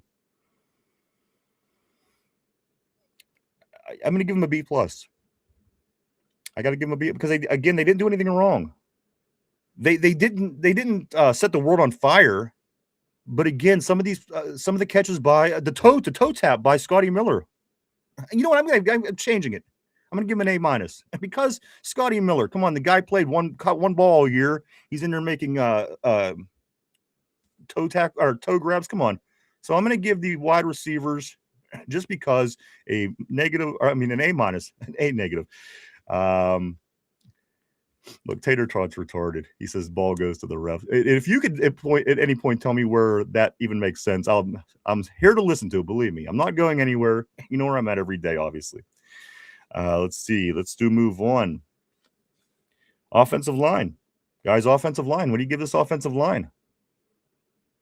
I say you got to give him an A. You got to give him an A. Again, it's beat up on the left-hand side. They're managing to keep people. They're managing to keep their 42-year-old quarterback off the ground. We ran for a million more yards than they did. So Tyrone, I agree. A plus for the line. How can you give them anything less? And the lack of penalties. Even the one, I think it was Anderson lined up in a neutral zone. I mean, whatever. Let's jump to the defensive side of the ball, guys. Defensive line. Kenneth B. All right. Hey, fair enough. What about the defensive side? We're talking Benton. First play of the game. Sack. Cam Hayward. Sack in crunch time. Harmon back out there. Y.A. Black. I got to give the defensive. Come on. This defensive line is where it starts with stopping the run. Them guys get an A as well. Linebackers. Look at Highsmith, the way it stepped up. Way Highsmith and Jack Sawyer, these tackles for losses. I can think of three key tackles for losses during the game by them two gentlemen on the outside. Patrick Queen and Wilson were solid in the middle. And then the secondary, I mean, you know what? It's wild because as players keep coming and going and getting hurt, there's just another DB there to step up. Eccles is down. Okay, step up. Somebody else. Okay, Samuels is up. You know what they did with this secondary in this offseason, it's something I've never seen before. Joey Porter gets he goes down with an injury briefly during the game. Who cares? We have 15 more DBs. Throw in a Peppers, throw in a safety, whatever the case is. We have a good situation back in the defensive backfield. And I got to be honest, I've never felt that in Pittsburgh. There's been times we've been really good with the 90s, with Woodson, Perry, Lake, all these guys. And then even with, Ryan Clark and safety, and then Ike Taylor and all those guys, they were really good. But when was the last time you can remember any team having a defensive secondary that the names just keep coming? And as I said, you get injured, it's another one just steps it up. So, again, these are little things that we're starting to piece together as we are playing the best football of our season, getting ready to head in to January, guys. Again, Cleveland this Sunday on the North Shore, 1 o'clock start. The Steelers are 4.5-point favorites to this week 17 matchup against the Browns, guys. If the Steelers, the Ravens lose to Green Bay on Saturday, the Steelers won't even have to worry about another game meaning anything until the playoffs start. I hope they handle that right, have that be the case. Because, again, you don't want the guys being rusty after kind of giving a little extra rest in preseason. We kind of seen how that played out. But, again, different problem. We'll worry about that when we get there this weekend, guys. Saturday, the whole thing could be over. The division could be won before we even play a game this weekend, guys, as the Ravens do face off in Green Bay with a Packer team that's trying to get into the playoffs themselves. And Lamar Jackson, guys, bad back pain. Even the shots weren't keeping him on the field last night. He's in for MRIs today. I think I'm just saying might be it for the hopeful MVP and division-winning quarterback of the Baltimore Ravens. That's what everyone told us. But again, we know better here in Pittsburgh. Corey, you know what? Wouldn't that be one of the greatest storylines for the season? A Steelers-Packers Super Bowl, and Aaron rides off into the sunset. We did talk about that earlier this year. I mean, if it is, it is what it is. But if it isn't what it isn't. And I'm all for that. I would love a Packers rematch, and the Steelers get the win this time. Would be a nice way to wrap up the 2025 campaign. Let me get through defensive. Let's get back at it here. We got to the defensive backs. Everything we got caught up there. Guys, special teams. Special teams. I would say this would be the blunder if you had to pick a blunder. Ben's penalty, which I don't think was even a penalty. Also, Tater tot. Also, I'm sorry, Chris Boswell's missed field goal. So again, if you had to take anything from the game and say that it was a negative, I'd say Chris Boswell's miss and Ben Sko's penalty would be the two things from the special teams, which would be the only things that brings the special teams down. So for that, I'm going to give the special teams a B minus because I think the penalty was bullshit anyway. When there's literally a man's body in front of you, how the hell can you say he's staying out on his own? Like literally, even when he was running, there was still the person's body in your way. So again, that penalty was kind of BS in my opinion. But again, the field goal miss as well. So if there's any blemish, as Tyrone is saying on the board, B, maybe I'm going to go with the B for the special teams, B minus for the special teams myself. On coaching, guys, we outcoached the Lions. We did. We ran trick plays at the right time. We made adjustments at the right time. We ran the trick plays, the fake Spartan. Everything we did, they had no answer for. We stepped up, stopped their big name players. I mean, come on. Let me pull up what some of their big names did. Montgomery, four carries, 14 yards. 14 yards. Gibbs, 7 carries, 2 yards. 7 carries, 2 yards. And St. Brown, he had 4 catches for 54 yards. Guys, these people put up a lot of yards and a lot of points every game.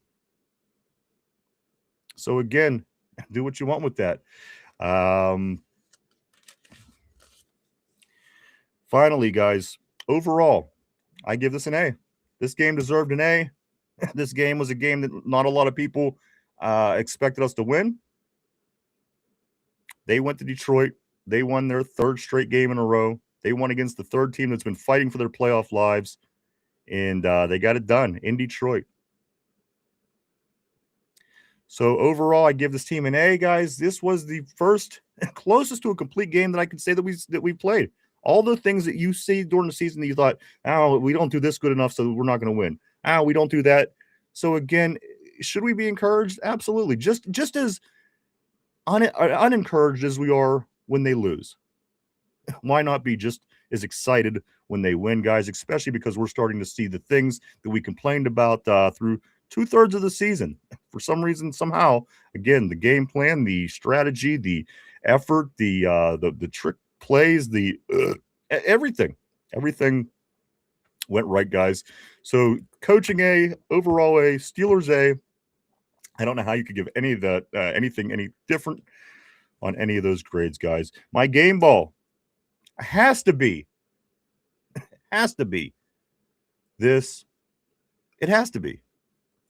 And with this being said, this is with a overachieving Swagger.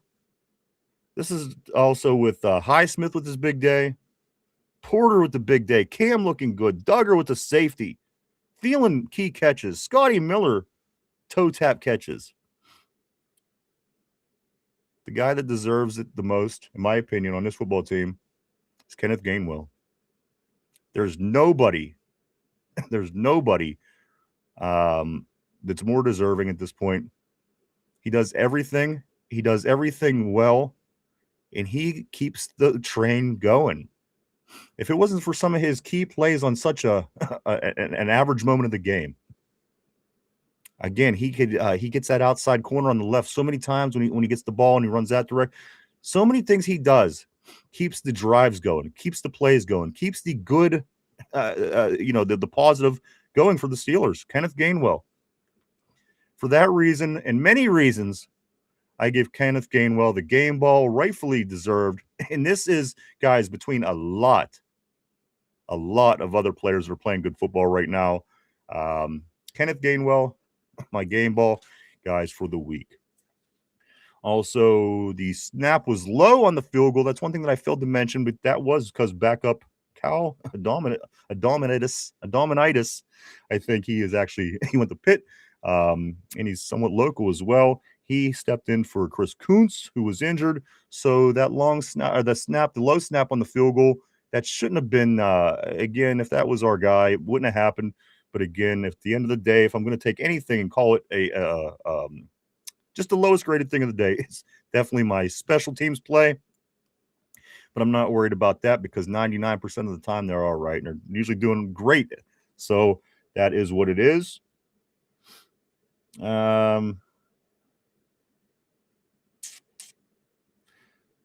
Let me get into a couple of these other subjects here real quick, and then we are going to get ready to start wrapping it up. Like I said, Tater, stick around. I have a Cleveland question because it is Browns week, and you might know it. You're a Browns fan, so I encourage you, stick around. Let's go right here. What was I going to do? What was I going to say? What was it going to be? I don't know.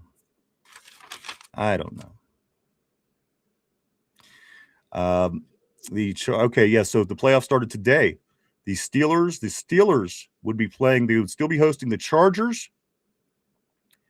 So that is still the deal there.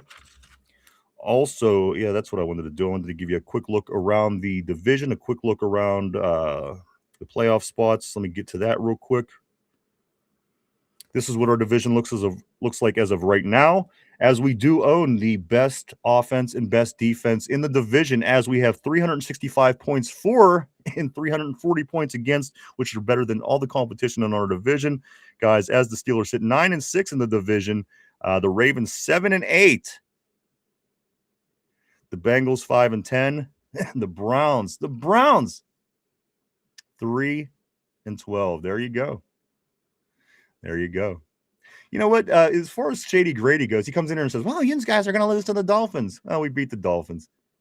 You guys are going to lose to the Lions. Oh, we beat the Lions. Now he's like, oh, you guys are going to lose to the Chargers. See, that's why I keep these people around. They're just dumb enough to keep saying the same dumb shit. So we beat every AFC team. As a matter of fact, we beat some teams that are even in the playoffs. Anyway, Shady Grady crazy. You crazy, Shady Grady. Let's see.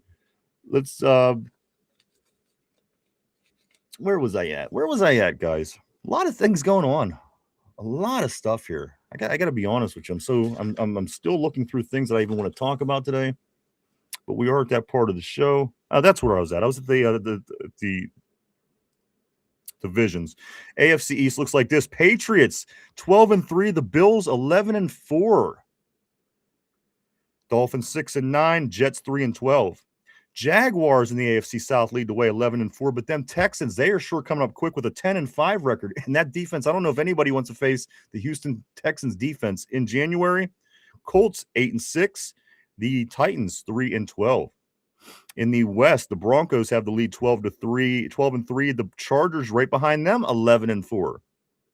The Chiefs 6-9, and the Raiders 2-13. Over in the NFC, the Cowboys eliminated.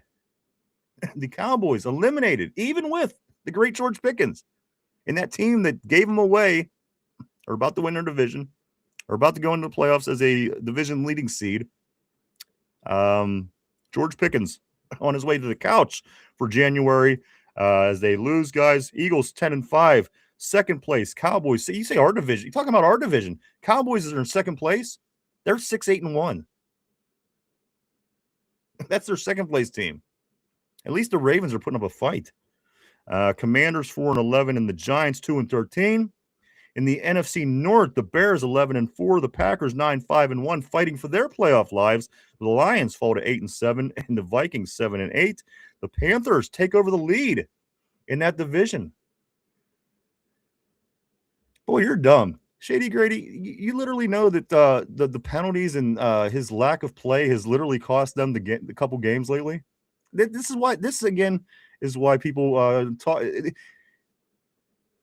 Shady. That's why I'm saying. That's why we keep these idiots around. Also, the Panthers again. The Panthers 8-7. The Panthers, the Tampa Bay Buccaneers just might not make the playoffs. The Buccaneers. Who would have thought, guys? I thought that would have been their squad, or that would have been the team out of that division. The Panthers take the lead. They're 8-7. The Buccaneers 7-8. The Falcons 6-9. The Saints 5-10. And then finally out in the NFC West, 3 teams in double digits when it comes to wins. The Seahawks 12-3. The Rams 11-4. The 49ers 10-4. And ultimately, okay, because they play tonight, that's why they're down a game or behind a game. And the Cardinals are 3-12 in that division, and that wraps up what the divisions are like, guys. Over the weekend, as far as our division went, of course, the Steelers win. They win 29-24. The Ravens, they lose last night. They lose 28-24 against the Patriots. They fall to 7-8, of course. If it even matters, and I'm just being nice because we have a couple of them here, I'm going to give you what happened to the lesser of the teams in the division. The Browns, they lose 23-20. The Bengals, they lose 45-21, or they win 45-21 over the Dolphins. So there you go with the Dolphins, were this great team. Bengals laid a hurting on them as well. And again, as I said, if the Ravens lose Saturday, we're in. That's it. We win the division. Ravens lose Saturday against Green Bay at Green Bay. The game doesn't even matter Sunday. And again, the Steelers could rest. They can do whatever they want at that point. We control our destiny. And at this point, we'll take a Ravens loss on Saturday with Lamar Jackson and his back issues. I'm liking it. I'm liking it, guys. I think everybody's liking it as well. I'm certainly getting that vibe, guys, as we do get ready to head down the stretch of the show here. It is about that time, unfortunately. We could talk Steelers for the next 10 hours, but unfortunately, we're going to get ready to wrap things up, guys. I do want to say this first. Be sure to check out our website. Go over to check www.the2dumyinzers.com out. There's a lot of cool stuff over there. Vanilla puts up all kind of cool stuff. He does have the Dum Yinzer thoughts. He has the links for every show, and he also has all of the contact information. Go check out our website at www.the2dumyinzers.com. That's www.the2dumyinzers.com. Let's get into how well do you know your enemy? How well do you know your opponent, guys? This is Cleveland Browns week. Get ready to flush the toilet. It is Browns week, guys. And this is question of the day. Everybody put on your thinking caps. Everybody get ready. Here we go. Question of the day. Tater, I hope you're still here, because this is especially for you. I got this with you in mind. Don't say I never did nothing for you. Here we go. Besides for their playoff victory over Pittsburgh in 2021, when was the last time the Browns won a playoff game? I'm looking for a year. Besides for the playoff victory over Pittsburgh in 2021, when was the last Browns playoff win? Take a minute to think that over, guys. We're live 5 days a week right here, Monday through Friday, 11:30 a.m. to 1:30 p.m. every day right here on the tube. All right, guys, question of the day. Let's throw your opinions, throw your guesses. Maybe you even might know. Throw it up on the board. But Tater, this one's for you, brother, as we do play the Brownies this week. Question of the day. Besides for the playoff victory over the Steelers in 2021, when was the last Browns win? Oh, besides for that one, Tyrone, before that, when was the last one?